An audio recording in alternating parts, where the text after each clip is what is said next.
Bonjour et bonsoir à tous. Aujourd'hui, nous sommes mercredi le 27 mars 2024. Nous allons méditer dans le livre de Jean, chapitre 18, versets 28 à 40. Le nom de cette histoire-là dans la Bible se prénomme Jésus devant Pilate, gouverneur romain. Mais avant de commencer, nous allons prier. Seigneur Jésus, je viens te dire merci pour la journée d'aujourd'hui. Merci parce que tu nous as gardés, tu nous as protégés. Merci pour ton amour, ta grâce, ta bonté et ta protection. Je viens te laisser ce temps de méditation entre tes mains. Yahweh, j'amène toute pensée captive à ton nom dans le nom puissant de Jésus-Christ. Que ce texte puisse nourrir nos esprits, construire nos esprits dans le nom puissant de Jésus-Christ. Que le Saint-Esprit puisse descendre, nous guider dans le nom puissant de Jésus-Christ. Nous prions, nous disons, merci Seigneur Jésus-Christ. Amen. Je vais vous prier d'ouvrir vos Bibles dans le livre de Jean, chapitre 18, versets 28 à 40. Faisez la lecture avec moi. Ils conduisirent Jésus de chez Caïphe au prétoire. C'était le matin. Ils n'entrèrent point eux-mêmes dans le prétoire afin de ne pas s'essuyer et de pouvoir manger la Pâque. Pilate sortit donc pour aller à eux et il les dit: « Quelle accusation portez-vous contre cet homme ?» Ils lui répondirent: « Si ce n'était pas un malfaiteur, nous ne te l'aurions pas livré. » Sur quoi Pilate leur dit: « Prenez-les vous-même et jugez-les selon votre loi. » Les Juifs lui dirent: « Il ne nous est pas permis de mettre personne à mort. » C'était afin que s'accomplisse la parole que Jésus avait dit lorsqu'il indiqua de quelle mort il devait mourir. Pilate rentra dans le prétoire, appela Jésus et lui dit: « Es-tu le roi des Juifs ?» Jésus répondit: « Est-ce de toi-même que tu dis cela ou d'autres te l'ont dit de moi ?» Pilate répondit: « Moi, suis-je juif? Ta nation et les principaux sacrificateurs t'ont livré à moi. Qu'as-tu fait? » « Mon royaume n'est pas de ce monde, » répondit Jésus. « Si mon royaume était de ce monde, mes serviteurs auraient combattu pour moi afin que je ne fûs pas livré aux Juifs. Mais maintenant mon royaume n'est point ici-bas. » Pilate lui répondit: « Tu es donc roi? » Jésus répondit: « Tu l'as dit, je suis roi.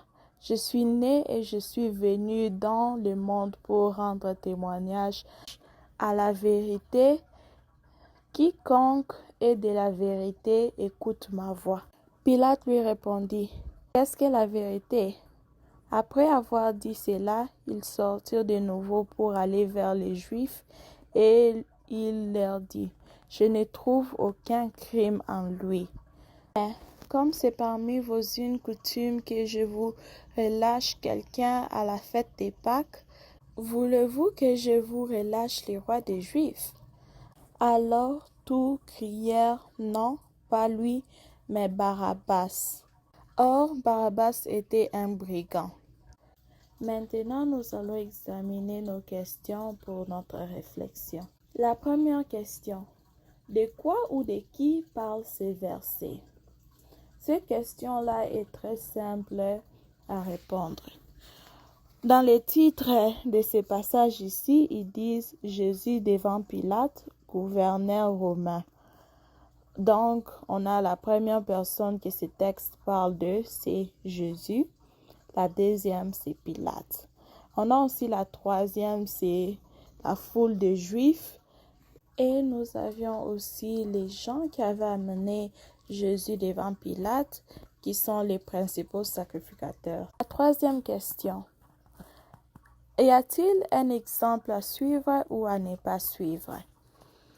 Nous avons beaucoup d'exemples à suivre ou à ne pas suivre dans ces textes ici.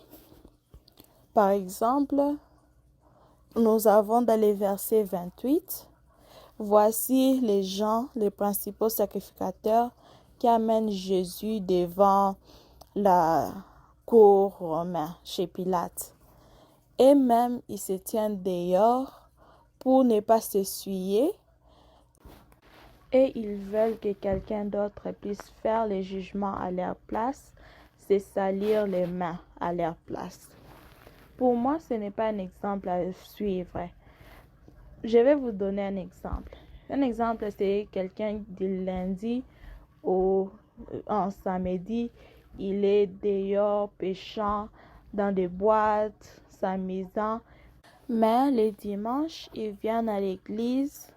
C'est pas mal de venir à l'église, mais ils viennent à l'église pour ne pas reconnaître leurs péchés, mais pour montrer au monde qu'ils sont chrétiens, ils sont saints, ils sont purs.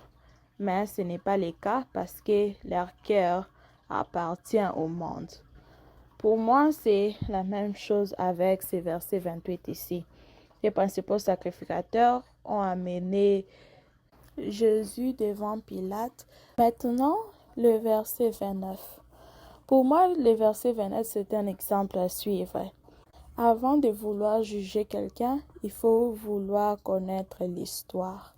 Pour moi, Pilate s'est bien comporté en tant que juge dans cette partie ici.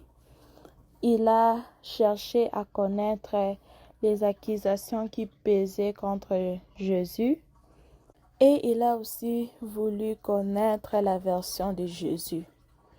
Pour moi, le verset 30, ce n'est pas un exemple à suivre.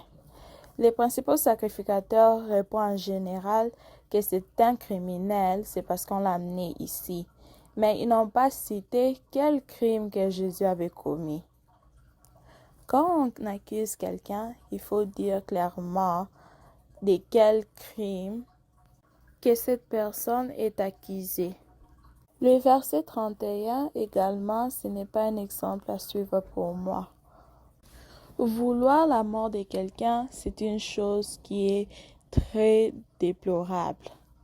Nous, en tant que chrétiens, nous devons respecter les commandements de Dieu. Tu ne tueras point, tu ne porteras aucun faux témoignage contre ton prochain. C'est triste de voir que les gardiens de la loi, les gens qui étaient supposés connaître la loi et les commandements de Dieu, ignoraient ces mêmes lois-là qu'ils accusaient Jésus de briser. Ces principaux sacrificateurs-là ont ignoré la loi, ont brisé les commandements de Dieu, ont voulu tuer quelqu'un, mettre quelqu'un à mort et aussi porter des faux témoignages contre cette personne-là. Un autre verset qui m'a intéressé, qui est vraiment un exemple à suivre pour moi, c'était la curiosité de Pilate envers Jésus. Pilate a voulu connaître, savoir si réellement tous ces rumeurs-là qu'il avait entendues sur Jésus étaient vraies. Cette curiosité-là, c'est ce qui pousse les gens à vouloir connaître Jésus, à vouloir devenir enfants de Dieu. Donc, nous, en tant que chrétiens, on doit aussi vouloir nourrir cette curiosité-là, de vouloir connaître Jésus en profondeur. La dernière question. Quelle vérité Dieu me révèle-t-il? Une vérité que Dieu m'a révélée, c'est dans le chapitre 28. Ça dit qu'il connaît nos cœurs. Il connaît les cœurs de chacun d'entre nous. Ça, c'est l'une des vérités que j'ai tirées de ces passages-là. L'autre vérité que j'ai tirée, c'est dans le verset 32. Tout ce qui s'est passé, Jésus connaissait que ça allait s'accomplir, ça allait se passer de cette manière-là. C'était pour accomplir la parole qu'il avait donnée, qui avait indiqué de laquelle manière Jésus va mourir. Donc, même si la situation semblait être en dehors du contrôle de Jésus, en vérité, c'était dans les contrôles, dans les plans de Dieu. C'était tout, il maîtrisait la situation, il gardait tout en contrôle. L'autre vérité que Dieu m'a révélée, c'est dans les versets 36. Jésus, il est le Fils de Dieu. Il a confirmé, il a dit clairement que son royaume n'est pas de ce monde ici. Son royaume n'est pas ici-bas. Ça répond à la question de Pilate quand il a posé la question à Jésus en disant « Es-tu roi ?» Oui, Jésus est roi. Oui, son royaume n'est pas ici en bas. C'est pourquoi nous les chrétiens, on chante « Il est le roi des rois, le Seigneur des seigneurs. Son nom c'est Jésus, Jésus, Jésus, Jésus. Oh, il est le roi. » L'autre vérité que Dieu me révèle, c'est dans les versets 37. Jésus était venu dans ce monde ici sur la terre, pas seulement pour nous délivrer, mais pour témoigner. Il est venu pour témoigner la grandeur de Dieu. Il est venu pour témoigner que rien n'est impossible à Dieu. Jésus a donné l'exemple. Donc nous les chrétiens, on doit aussi témoigner la grandeur de Dieu. Donc nous, en tant que chrétiens, on doit aussi témoigner les miracles de Dieu. L'autre vérité que Dieu m'a révélée dans ces passages ici, c'était dans les versets 38. Jésus n'était pas criminel. Jésus avait commis aucun crime. Les Juifs le savaient, les non-croyants le savaient aussi, les chrétiens le savaient. Mais les païens avaient le cœur là de reconnaître que oui, Jésus n'avait pas péché, mais eux-mêmes les chrétiens étaient aveuglés. Ils ne voulaient pas reconnaître que Jésus était sans crime. La dernière vérité que Dieu m'a révélée, c'est dans les versets 40. Nous sommes des Barabbas. Jésus avait pris notre place. Jésus nous a rachetés. Jésus et lui qui était sans péché a pris notre place des pécheurs. Il a pris notre place, nous les Barabbas qu'on devait condamner. Jésus a pris notre place. Nous les Barabbas là qu'on devait mettre à mort, Jésus a pris notre place. C'est cette vérité-là que Dieu m'a révélée dans les versets 40.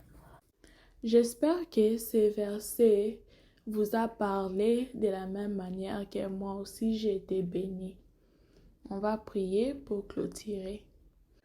Merci Seigneur pour la parole que tu nous as donnée aujourd'hui. Merci pour ton amour, merci pour ta grâce, merci pour ta fidélité. Merci parce que même dans ces situations-là qui semblent immenses à nos yeux humains, tu étais au contrôle. Merci pour ces vérités-là que tu nous as révélées. Merci pour ces exemples-là que tu nous as montrés. Merci pour ces enseignements que tu nous as donnés, Seigneur. Que le Saint-Esprit puisse aider chacun d'entre nous à incorporer ces exemples-là dans nos vies de tous les jours, dans le nom puissant de Jésus-Christ. Que le Saint-Esprit puisse nous rappeler, continuer à nous souffler, Seigneur, de la manière d'être en tant que chrétien, Seigneur. Merci pour l'exemple.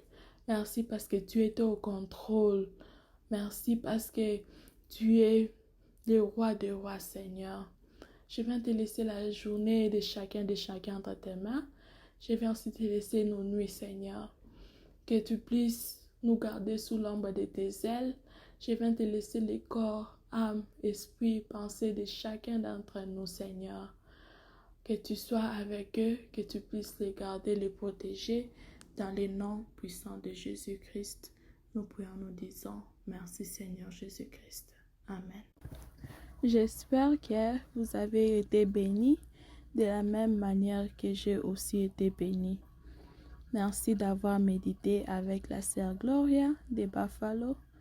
Que l'Éternel soit avec vous. dans le nom puissant de Jésus-Christ. Au revoir, bonne journée, que l'Éternel soit avec vous.